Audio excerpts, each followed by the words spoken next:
Hey guys, it's Cream, aka Miss Cream of the Crop. Welcome to another episode of Conversations with Cream.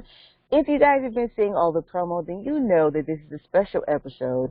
This episode features a Black woman-owned brand owner by the name of Dr. Arielle Smith. She goes by Dr. Ari, but I have to be professional and say her name, her full name, because you guys gotta listen. You guys got to know who she is, okay? So I had to tell you Dr. Arielle Smith, and then she'll introduce herself how she wants you guys to address her. But you guys know that we've been spotlighting Black-owned brands for a really long time, and I am always ecstatic to bring you guys and make you guys aware of new Black woman brand owners.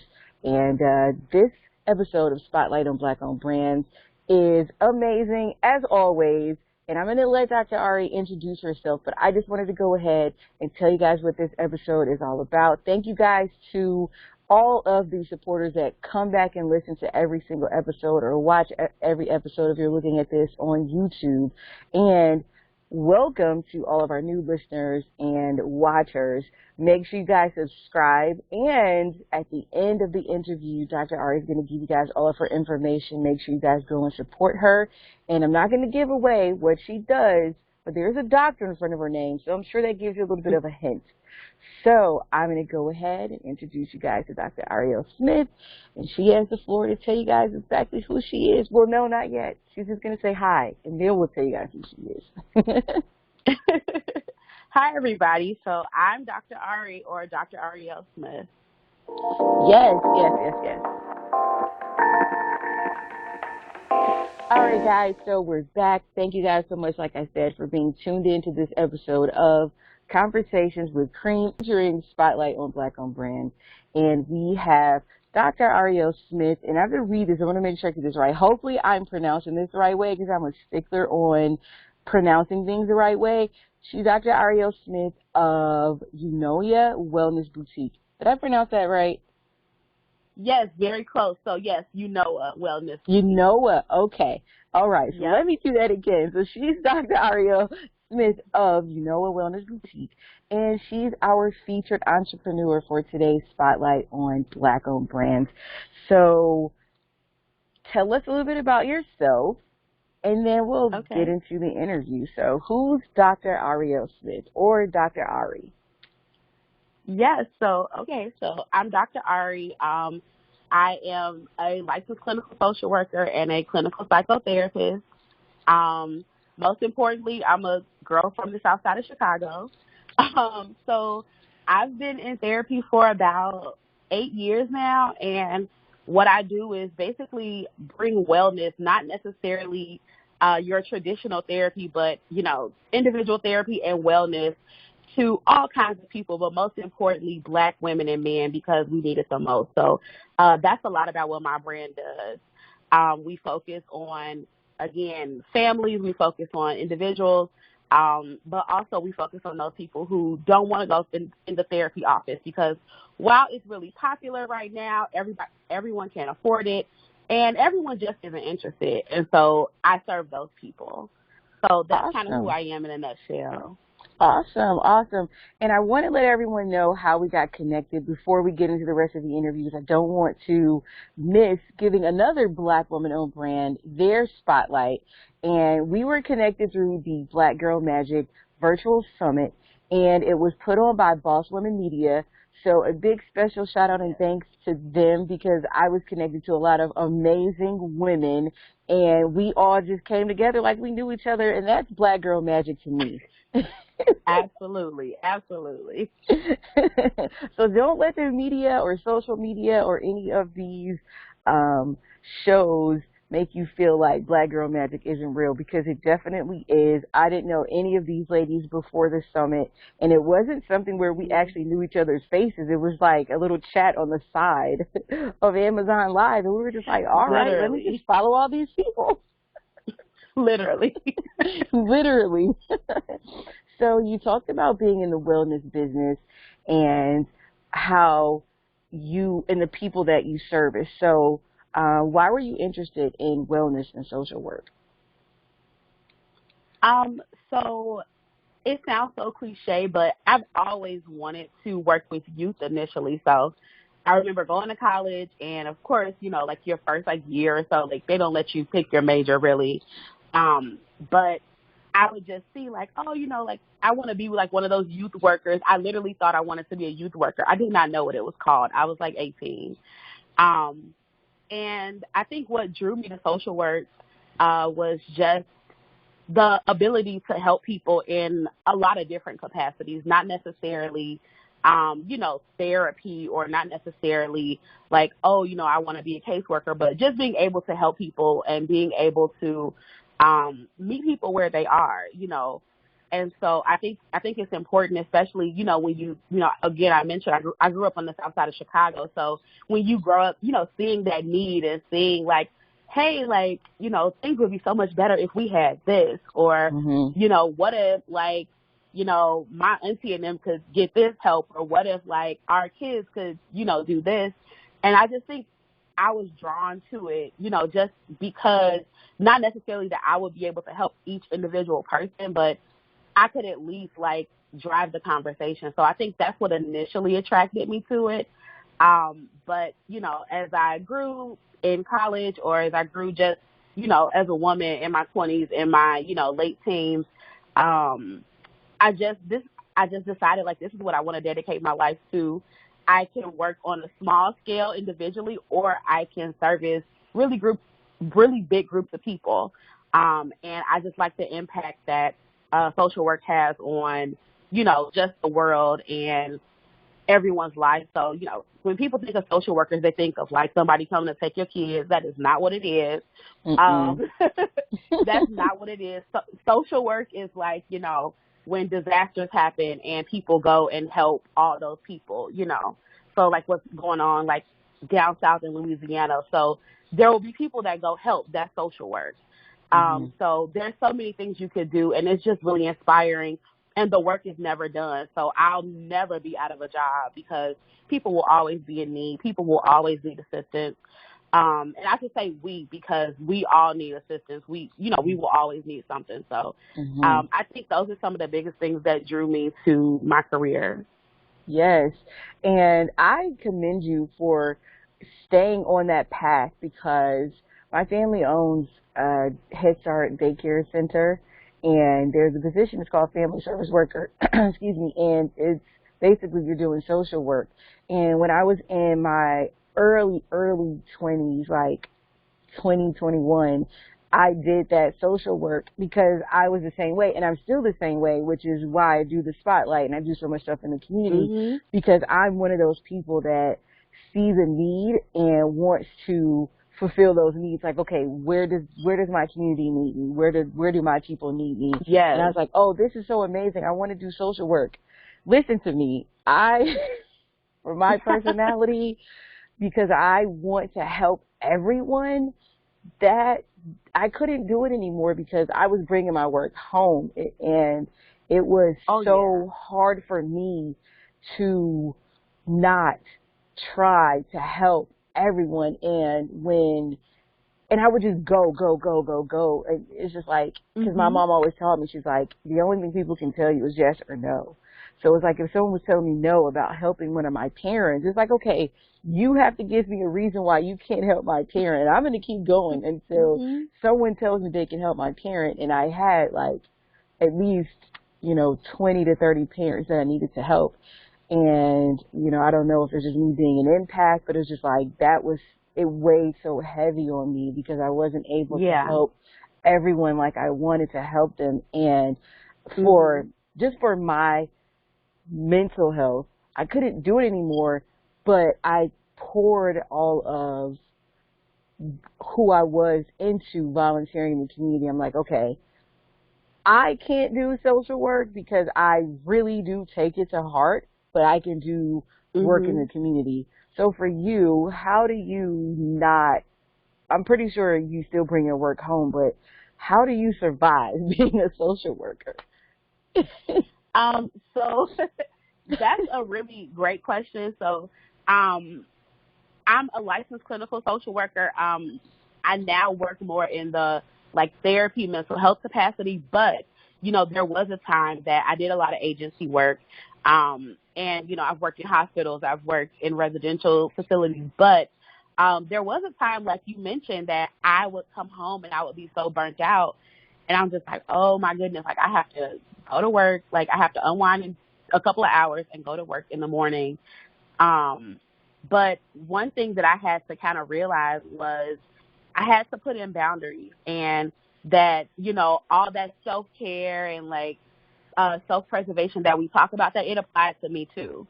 And that I couldn't service my clients, or I couldn't service like who, I needed to service without taking care of myself first. So when I worked in a residential facility, I had a running joke like with my girls, I would go to I would go like the Beyonce concert. I was in my 20s. So, I'm like, okay, you guys, like, I'm going to do your group therapy. I'm going to do your therapy, but I got to go.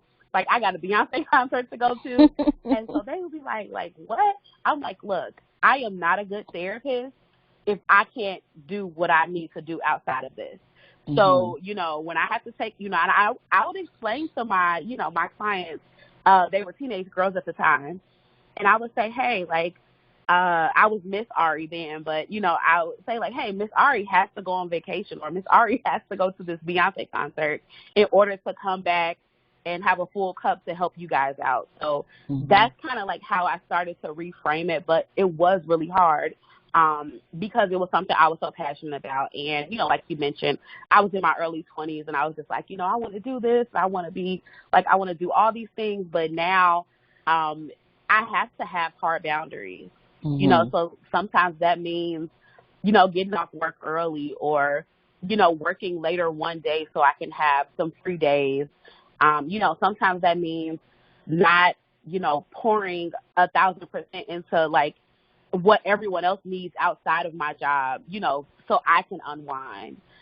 So really taking care of self, and that is easier said than done. Yeah.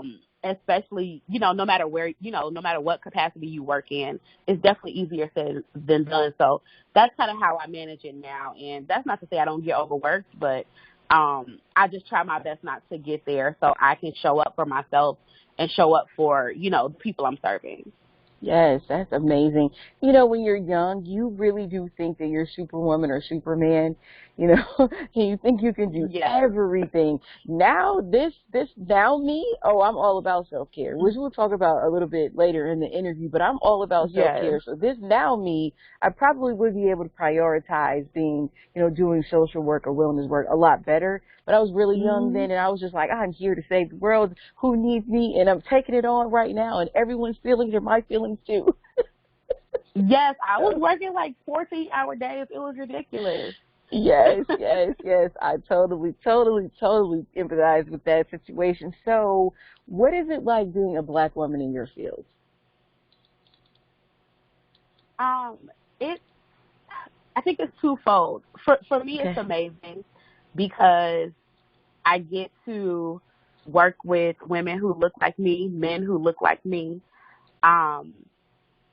It's really challenging. It's really challenging at times because some of the spaces you go into really, or some of the spaces I go into really aren't for me, or built for me, I should say. So it's all about kind of, taking that information, or taking, that knowledge and making it my own, and saying, how can I help everybody, but, help Black people, because this is what we need, and we need, providers and people who look like us. So being a Black woman in the wellness and the therapy space, fortunately, it's looking a little better. There are more of us. There's community, so it is a beautiful thing. But there are times where it's challenging because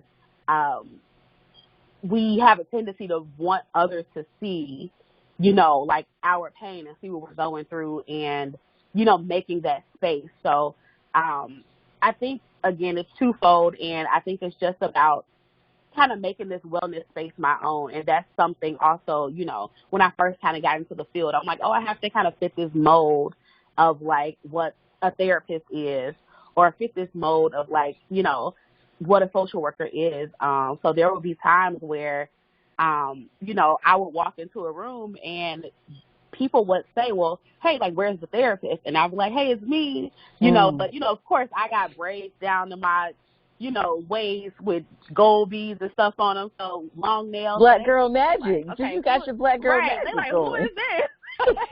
Right. I got long nails, braids. They're like, what is, like, who is this? Like, who's diagnosing my child? And a lot of times I have to say, me. It's right. Me. It says doctor right here. Doctor. Right. It's me. So, I think a lot of it, like, being a Black woman in this space, it really came with, like, me developing my identity and who I wanted to be, even outside of the degrees, who I wanted to be in the profession. And I think that is, like, really shaping, like, who I am, who my brand is now and who I serve, just knowing who I need to show up for and knowing that, people that look like me need, me. They need somebody maybe who got long braids or, like, long nails to, be a therapist for them or be, like, a wellness advocate and not necessarily, like, the woman who is, just as smart and capable, but the woman who, like, shows up in suits every day. That can be intimidating to some people. So I really just had to learn to be authentic to who I am and be confident that who I am showing up as is who, like, people need me to be. So, and of course, like, I've been affirmed with that over and over now, but I just think it's awesome to be a Black woman in the wellness space, honestly, or in the wellness industry, honestly. I love that because it's something that I always say, if you show up as your authentic self, then the people that are supposed to be attracted to you will be attracted to you.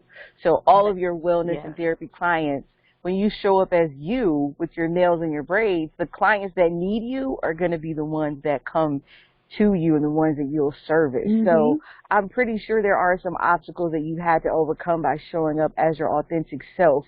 So how do you overcome those obstacles? Or how have you? Who child? Okay, so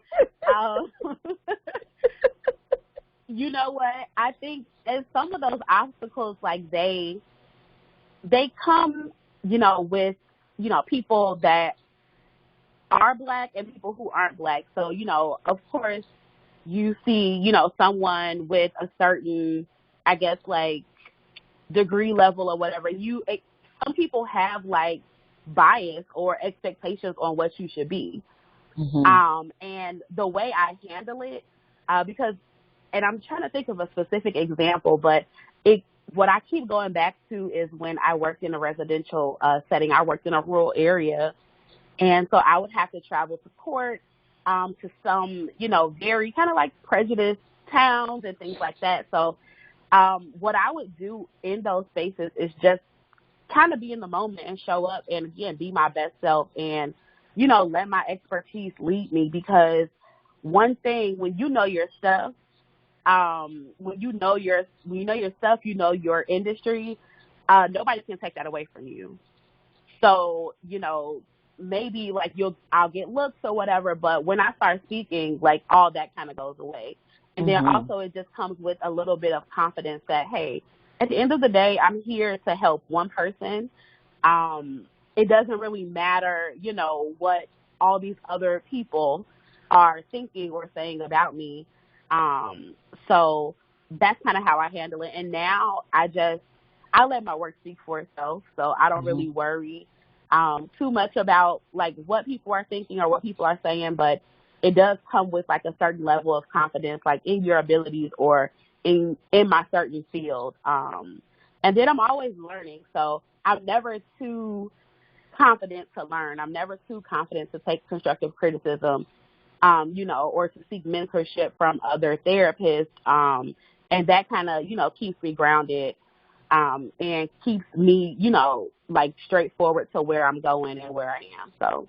Yes, I love that. It's like, I know my stuff and I'm supposed to be here. Regardless of how you feel, I'm where I'm supposed to be. I love that. So you gave a few gems, but if there are any women out there that are interested in coming into wellness and therapy practice, or a young Black woman that's in school right now and this is her major, what are some, you can give them like maybe 2 or 3 pointers that you would give them as they get into their journey of wellness and therapy?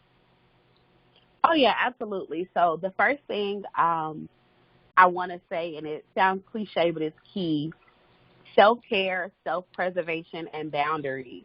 You have to keep yourself first. You have to, pour into yourself, and everything that we tell other people, you have to do that, because if not, like you mentioned, it will burn you out. The second thing I would say is, let your passion drive you, but be serious. There are a lot of different, self-help things and things like that. But if you're in the wellness or therapy or social work or counseling space, you want to take it serious, because things that you say to people can impact and will impact their lives. And you don't know how much, people rely on what a therapist says to affirm what they're feeling, to affirm what they're thinking. And you have to take that very, very, very seriously. And the last thing I would say is find what your passion is. Find who you want to work with. Be honest with yourself with who you don't want to work with. It's nothing wrong with that. And it drives you forward to do the work you're supposed to do. So find your passion. There are so many different populations to work with and to pour into. So finding that population, you won't feel like it's work. Well, you will feel like it's work, but you won't feel like, it's a lot of work and a, burden, or you won't feel super obligated. So finding that is really key to just, aiding in, lessening the burnout and things like that. So those are just a few things. I really like those pointers. If I had had those when I was younger, I would have been able to prioritize my time a lot better. When I was thinking of going into the social and wellness practice, but I'm happy with where I am now. Everything happens the way it's supposed to. Yes. Everything happens the way it's supposed to. So I want to ask, my follow-up question is totally different. So I kind of switched lanes a little bit because in the beginning you were talking about who you service and why you got into social work, wellness, and therapy. So I asked you to give people that are interested in this as a job, or as, well, I guess it's a job, something that they're passionate about. So on the other side, someone that is looking for someone to help them with their wellness, someone they're looking for, a therapist or social worker, someone like yourself, what are 3 things that you could give someone that is thinking about going to therapy? What are 3 tips you can give them in looking for the right person for them? I think most people don't start therapy. I'm sorry for you, brothers. I was just, because I thought of this. I think one of the reasons, besides, I think in our community, we're warming up to the idea of going to therapy.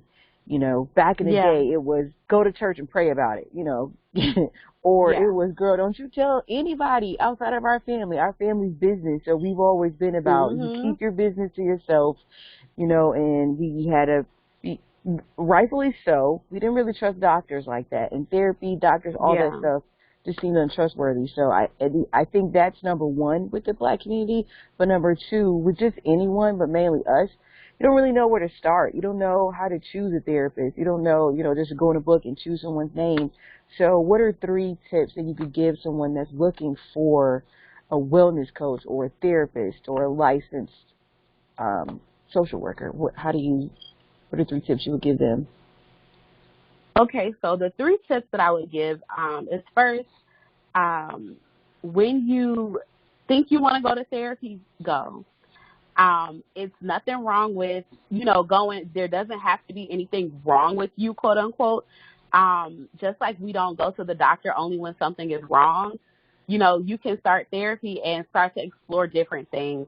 It doesn't have to be something wrong. Therapy is all about helping you become your best self.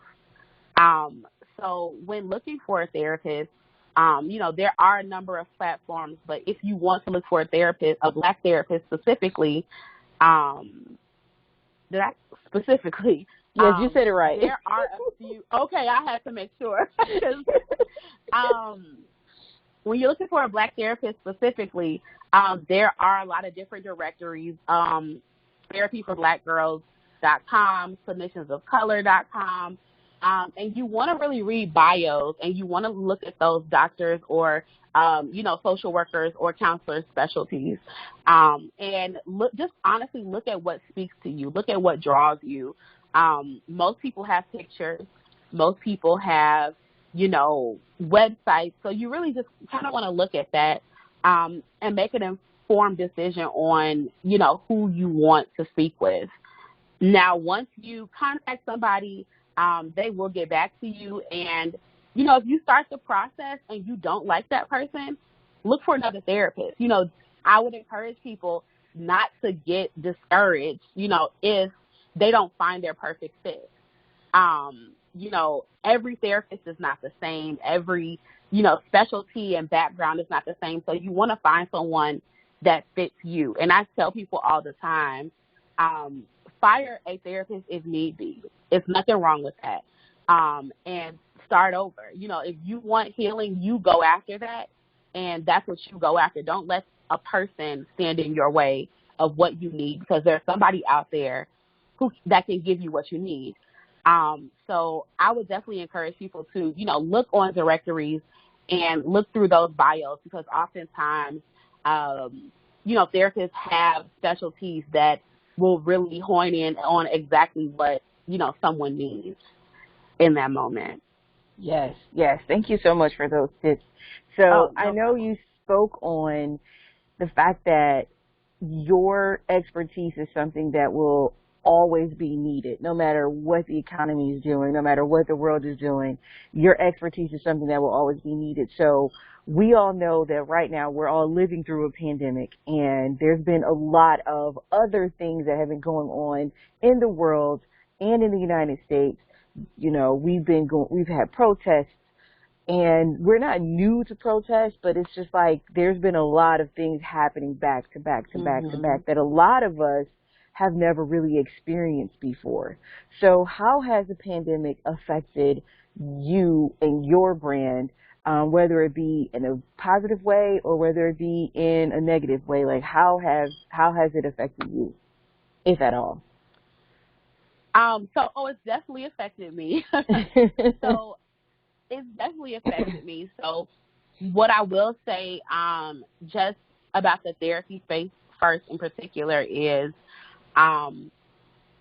there are so many of us, women and men of color now, who are, like you mentioned, seeking out therapy, seeking out, just services or someone to talk to, just because of everything that's going on. Like, I can remember last year at the beginning of the pandemic, I was in office, and then I went virtual, and I worked for another private practice at that time. And, of course it was like that, oh, we're going to shut down for 3 weeks, and it's, we're going to be back. And we never went back.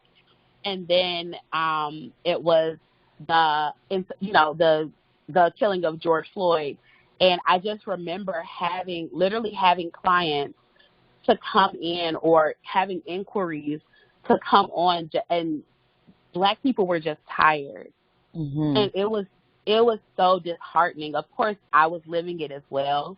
So of course I was tired, but just to see people, when, like you mentioned, that hasn't always been our default to go to therapy. Right. But we were so tired that we're like, look, I need to talk to some. And I saw so many people, and I'm like, oh my goodness, it's like, this is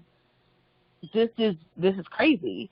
So I think that it's impacted Black people in a major way, and I'm not even going to say a good way, because no one wants to have to come under mental duress because of what's happening in the rest of the world.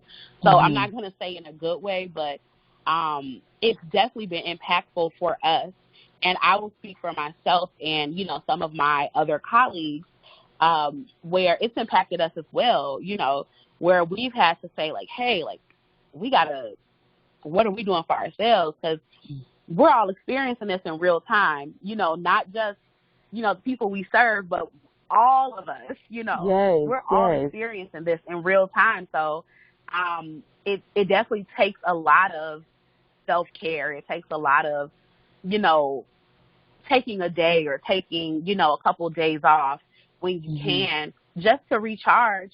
Or it takes a lot of, you know, leaning on like your mentors or, you know, therapists who've been in the game a little longer. So, you know, just so you can have that support as well, and you can support your clients. Yeah. That was gonna be my next question. I was gonna say, how did you remain spiritually grounded during this time? That had to be challenging. Yeah, it was extremely challenging. And so I have my own therapist as well. So that's like a non-negotiable for me. So, and for a lot of therapists, that's like a non-negotiable. So, you know, I was able to lean on my therapist as well. And I was able to, not just my therapist, but other people in the wellness space, you know, whether it be, you know, a yoga instructor or whether it be, you know, like, you know, other people who are offering different things. I think, looking back on it now, I think our community, the Black community, we really kind of supported, you know, one another through that time. Just me looking back and looking at, you know, all of like the free like groups or, you know, I remember like people were offering like yoga on Zoom and just relaxation. I know the company I was with, we were offering like free webinars just to get us through. And so I think that all of those things helped. And then also just the fact that we were able to lean on one another because we do need each other.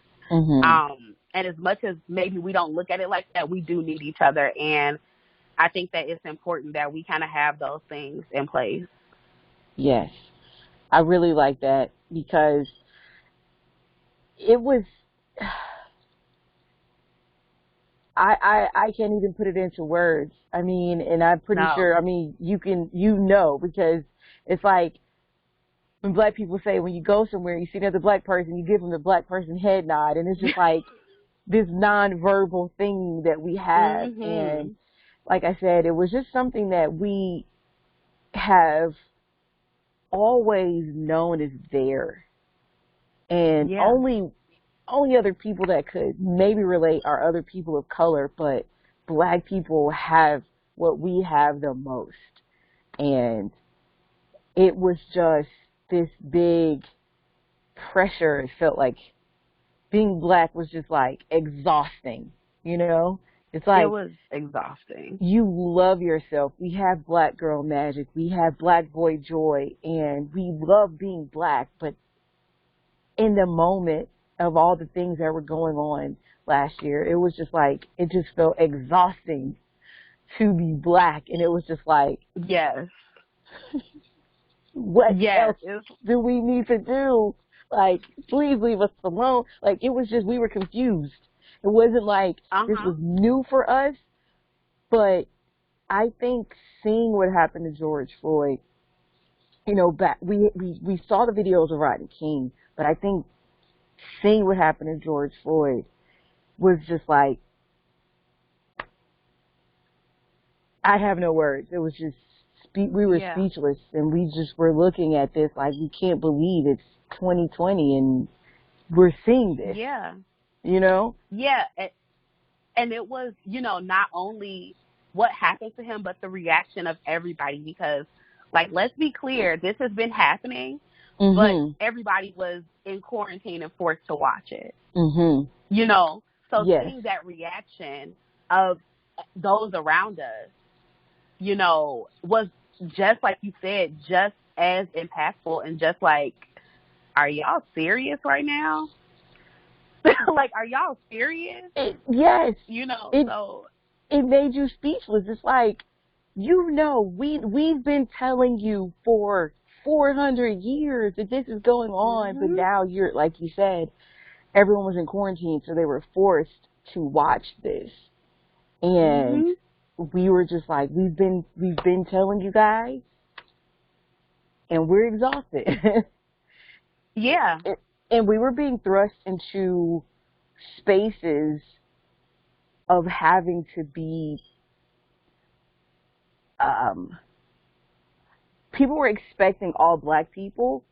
I'm just going to put it out. White people were expecting us to be their coaches, their wellness coaches. How can we help them understand what we're going through and help them feel better about the guilt that they were feeling for what we've been telling them for years that we've been going through, but they were forced to watch it. So now they're asking Black people to help them understand. And we're like, we are tired. Absolutely we are tired. Not. That is not what we're here for. Not. We're all just starting to go to therapy ourselves.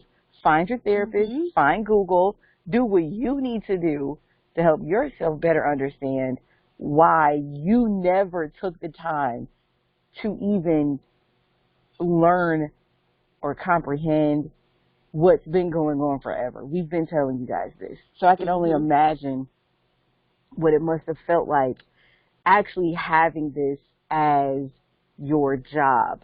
Because I know what it felt like for me as a Black woman and a Black person who doesn't do this for a living, and just having people come at me and want me to give them information. It's just like, that's not what I'm here for you.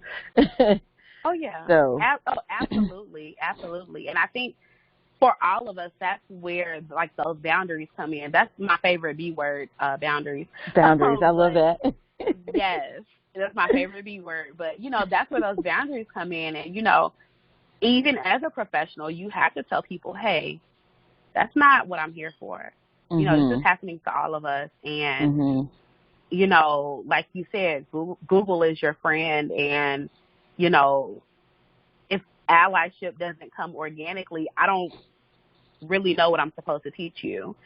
So, you know, and I think that, you know, there were a lot of allies as well, which, you know, it just put a lot of things into perspective for a lot of us. And in turn, it made us Black women and men, it just made us know, like, hey, we need that. So we need support. You know, we're at home, or we're, you know, essential workers, and something has to give. You know, I can't talk to, you know, like my mama and them about this, because I know, you know, me personally, a lot of the people in my family who, you know, may have lived through, you know, some of those things, like in the Dr. King days, and like you mentioned, Rodney King, some of them are just like, I'm desensitized to this. I already know. I'm not surprised. You know, but for some of us, it's like, hey, like, we can't do this. Like, no. Exactly. You know, so it's like your grandparents and great-grandparents, like, we marched already. We have seen what marching does not do and can do. Like you said, they kind of are desensitized. It's like, we've lived through this so many times, and we're like, no, we need to do something. Yeah. We need to do something. You know, it's like, we're going to march and we're going to protest and we're going to let them know how we feel. And your grandparents are like, when you going out there, baby, you do what you need to do. They're like, all right now. It's like, we did that too. We did that too, baby. Go ahead. I'm proud of you, but Grandma's going to be right here when you get home. Yes. So we've been talking about boundaries and self-care throughout the majority of our conversation. So you did mention back when you were Miss Ari, you used to tell your group, hey, I have to go to my Beyonce concert. So I know that self-care during the regular times of your job looked a little different than self-care during what we're talking about right now. Everyone living through the George Floyd killing, the pandemic. So what are some things that you have incorporated besides your boundaries in your self-care? What does Dr. Ari's self-care look like right now? Okay, so I love that question. So what my self-care looks like right now is alone time. So I've incorporated and I've gotten more serious about a morning routine. So what that morning routine looks like roughly, and of course, I don't do it every day because I allow myself, to sleep in on the weekends sometimes. But what that looks like is waking up, you know, putting water in my body, moving, praying and meditating. That's something that really just gets my day started. And sometimes maybe journaling, but definitely doing something just to stimulate my mind, and it really sets the tone for my day. Something that I've gotten a little bit more into, I've always loved cooking, but that's something that during the pandemic, like when we were completely shut down, I would literally get on the phone with my friends, like, what are we cooking today? Like, we have to make something fun. Like, it has to be great. And we would just be on the phone cooking. I love have, that. Thank you. I have a garden in my backyard, so I would be gardening outside and just doing things that kind of bring me peace and calm. So those are the major things that I do for self-care now. Another thing that I do a lot for self-care, especially during the pandemic, is decluttering and organizing. So I always preface this with, social media will have us fooled and say, self-care is oh, I'm going to get a bunch of snacks and watch Netflix, or I'm going to take a bubble bath. And those things are absolutely self-care. But for me, decluttering, it kind of puts my mind in a calm space. It kind of allows me to think about things. It kind of allows me to kind of structure things. So, when I go in those spaces, I can, if I'm decluttering my office, when I go in my office, I can say, okay, I can only focus on work, for 4 hours because I've decluttered. I've, made my space ready and available for whatever I need to do. So that's something else that has really impacted my self-care, especially during this pandemic and, the whole past year and a half. Yes. Decluttering is one of the things I do for self-care as well. I've learned that I can't really be as creative, and I have also learned that my thought process isn't as great when I feel like my space is cluttered. Once I've decluttered and, dusted and, did all those different things, I really feel like there's a weight that's been lifted off of me. I can't explain it, but you're a decluttering person too, so you can understand what I'm saying. So I do that. That's something I do too. It's just it does something for me. I can't put it into words, but it really does work for me. Yeah, it puts you in a different mindset. It really does. Puts you in a absolutely does. So I really appreciate you for sharing your self-care tips right now during this pandemic, because I know that social work, wellness work, therapy work is such a selfless job that you have to find ways to be self-fulfilling. And I really appreciate you for sharing those. I know a lot of times self-care are things that we like to share on social media, like you said, but also another part of self-care is just keeping some things that to yourself that you enjoy. It's like, hey, this is mine and mine only. So I do appreciate you for sharing that with us. So, of course. So we've also talked a lot about community. In the beginning, you talked about why you were even interested in practicing social work and wellness and therapy. So with that being said, we're all about empowerment over here. So what does the word empowerment mean to you? Whether it means for empowering black men or empowering black women, what does empowerment look like and sound like and mean to you? So what empowerment means to me is, if I had to put it kind of in a couple of sentences, is really encouraging someone or encouraging a group of people to do something that they want to do, or do something that they feel that they're not capable of. And so I think empowerment is super important because we all need some empowerment every once in a while. I don't know about everyone else, but I'm not always 100% sure about everything, So same here.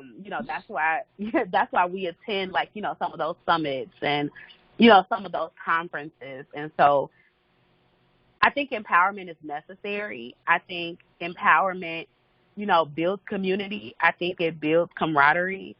And especially, for Black men and women, it's necessary that we empower each other.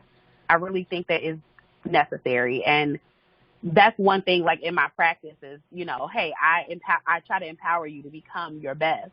And I think that, we can do that not only in the wellness space, but with one another. You can empower me to do something, we can empower someone else to do something. Maybe they just need that look. You never know what people need if they need that extra push. So I just think, empowerment it's really powerful. It sounds so cliche, but it is really powerful because it positively impacts the next person. Absolutely. So empowerment positively impacts the next person, but what does self-love do? What does self-love mean to you? What does self-love do for me, or what does it mean to me? What does it mean and what does it do? Both. Self-love to me means showing up for self. Self-love means taking care of self. Sometimes those things that may not feel good. So like, if that just means like, hey, I'm keeping up with all my therapy appointments, or I'm keeping up with going to the gym every day, or I'm keeping up with, making sure I spend time with friends and family. Anything that really positively impacts you, and sometimes those things that don't feel good, but that will propel you forward, that's self-love. Self-love sometimes means keeping a budget, because I'm spending too much, so those are all things that self-love means to me. And, when I teach self-love to, groups or other people, really knowing yourself, preserving yourself. So self-love sometimes means saying no to others and knowing that that's a complete sentence because you need to reserve something for you. So really those things that sometimes are easy to do, but sometimes are hard to do, but things that will impact you and positively affect you for the long run. I think those are all things that kind of go into self-love. Yes, I love that. I love that. And I always tell people that no is a complete sentence. And that's a form of self-love and self-care. Yes. You have to preserve, I really think you have to preserve yourself to help others or, to work in whatever capacity you work in. Mm-hmm. Self-preservation is key. Mm-hmm. Self-awareness is key. And, all of those things, they really, we put them into different entities, but they all go hand in hand. Mm-hmm. Being aware of self, being able to say like, no, you know what? I think I've done a lot for people this week. So I'm gonna, do me. Or, I think that, I've told this person yes 30 times. I think I'm going to say no this time. Mm-hmm. And try my hardest not to feel bad about it. Mm-hmm. Or just know like, hey, I said no, they may be upset and it's okay for them to be upset. That's mm-hmm. self-love. That's putting yourself first. And we don't always have the opportunity to do that, but we have to make space. Mm-hmm. We have to, because mm-hmm. we want to give from overflow. Someone said that last week, and I've been thinking about it ever since. We want to give from overflow. We don't want to give from like, a lack. You don't want to have lack. Yeah, lack. We don't want to do that. So I think that's knowing yourself, first of all, is how you determine that in the first place. But, really knowing like, hey, I don't have any more to give this mm-hmm. week, or, that's really self-love, and just knowing that, that extra 10% I can put into me. I can, go engage in whatever self-care I want. I can go to the gym. I can go to therapy or whatever it is. And I think all those things kind of incorporate self-love. Absolutely. And just me being transparent, that's something that I had to work on. I had to learn that mm-hmm. no is a complete sentence, and be okay with making people aware that my no was a complete sentence. I had to be okay with not showing up for everyone when I was tired. You know, I had Yeah. to work on being okay with people being upset with me for Mhm. not wanting to take on some of the energy that they wanted me to take on, and I just didn't have, like you said, I was in lack. I didn't have Mhm. the overabundance of time and availability and energy to give them. And just that's something that I would say during this pandemic. The pandemic for me as an entrepreneur and a business owner, it literally made me sit still longer than I've ever sat still in my entire life. You know, Yeah. and it made Mhm. me prioritize my time by myself, which I've never done. As far as, well, I've always prioritized my time, but I've never prioritized my time for to be self-full.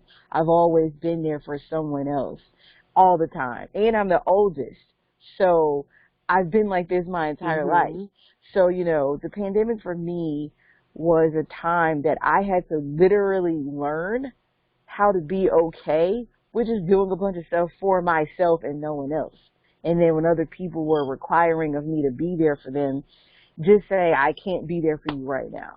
And just leaving it at that, because I used to be the Yeah. type of person that felt like I needed to I felt like I owed someone an explanation as to why I couldn't do something, instead of just saying, I can't be there right now, period.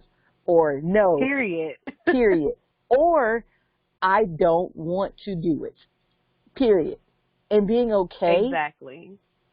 that was the biggest obstacle for me, was actually being okay with telling people that I didn't want to do something. I always felt like I had to have a reason why I didn't want to do something besides I don't want to do it. And I would say that's something that I've overcome and worked on during the pandemic. Is just say, I don't feel like it. It's like, I don't want to come. Why not? I don't feel like it. Really? That's the answer. I really just don't feel like it. And that's And it. being okay with that. Yeah, and definitely, like, kudos to you for that, because it's something, we're talking about all these different concepts, but these are hard concepts for people. They It really was are. hard for me. Yeah. I'm pretty sure people watching or listening, for other people that may not be struggling with that, it may sound like, really? But for me, honestly, like I said, being the oldest, and I have a sister and a brother, but just being the oldest and always having to be there for my family. You know, my father passed away when I was like a month before I turned 9, so I was always there to help my mom. Mm-hmm. And I just have always been in that space of having to show up and be there for someone, you know. Mm-hmm. And I've never felt like I've ever in my life, I don't think I've ever had a time in my life where I didn't have to be there for someone. I've always had to be there Yeah. for someone. So, and I've always just been busy all the time. Like I said, I started in corporate America, but on the side I was building my brand and my business. So I've always had something to do. Mm-hmm. So the pandemic was like a time where it really made me have to truthfully look at myself, because I was sitting still. You know, the majority Yeah. of my clients were in the entertainment business, and the entertainment business stopped. There weren't any performances, there weren't any concerts, Mm-hmm. there weren't any entertainment events that we could put together. I didn't have any distractions, so I had to sit with myself. I mean, I have a family, but I had to sit with myself and really, like, just sit with myself. And I just learned so Mm-hmm. much about me. Like, I've always been this confident person. I've always been this person like, oh, I know myself. But really, I learned so much about myself in this past year and a half. And one of those things is just, I really just learned that A, I was exhausted, and I didn't realize I was exhausted. And B, Mm-hmm. one of the main reasons I was exhausted was because I just wasn't telling people no the right way. I always felt obligated, Mm-hmm. like I said a few minutes ago, to have an explanation as to why I didn't want to do something, Mm-hmm. you know. But now it's just like, nope, I just don't want to do it. And with a smile. And it's nothing wrong with that. And I think that you said something so key. And what I heard you saying was, we we had to stop and look at ourselves and what we were doing during the pandemic. And it sounds like that's something that helped you, kind of increase your self-awareness and self-care and boundaries and all those things we were talking about. And I think that is so true for, first of all, thank you for sharing that. But I think that that's so true with a lot of us. It's like, okay, like, let me stop and see. And not that we really were like, oh, like, let me sit down and think about, like, what's going on. No, we were forced to. We were forced.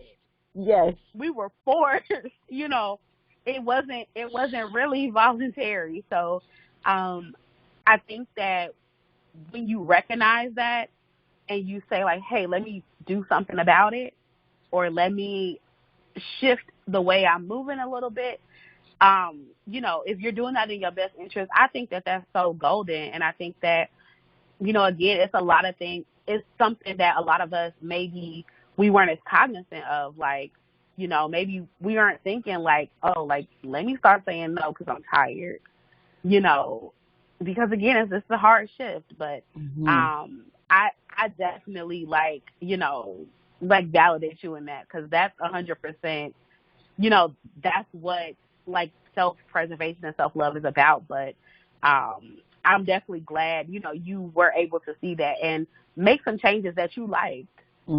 Absolutely. And honestly, I feel so much better than I ever have. Like, I just feel, it's hard to put it into words. That's the best way I can describe it. It's like, I feel so much better than I ever have. And I never knew that I needed to feel better.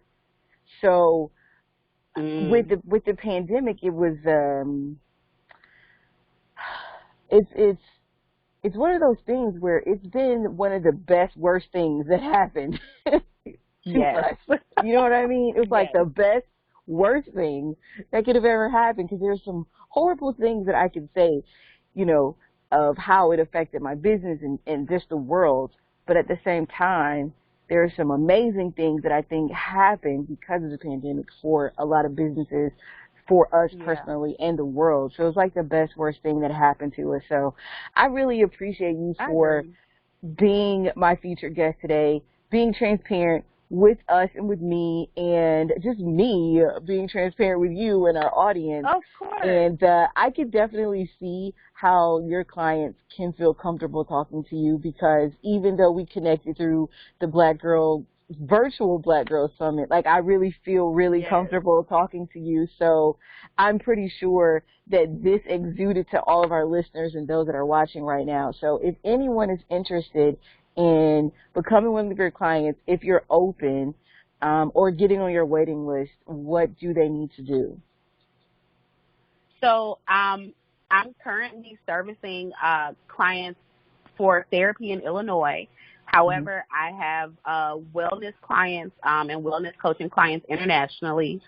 And if you want to get in contact with me, my Instagram is The Mental Glow Up. So you can contact me on The Mental Glow Up. That's my Instagram. But also my website is UnoiaWellnessBoutique.com. And when you go on my website, you can go to either the contact page, or you can go to my services and you can look at what service you're interested in and send me an email, and I'll get back to you. We can talk more about that. Awesome. Like, again, I really appreciate you for being my featured guest today. I hope that we continue to stay connected, and of course. And I can't wait to see where the rest of your practice goes and the rest of our Black Girl Magic group. But thank you so much. I really appreciate it. Of course. Thank you so much for having me. I really enjoyed this. Thank you. Yes, same here. Thank you so much. I hope you enjoy the rest of your day. You too.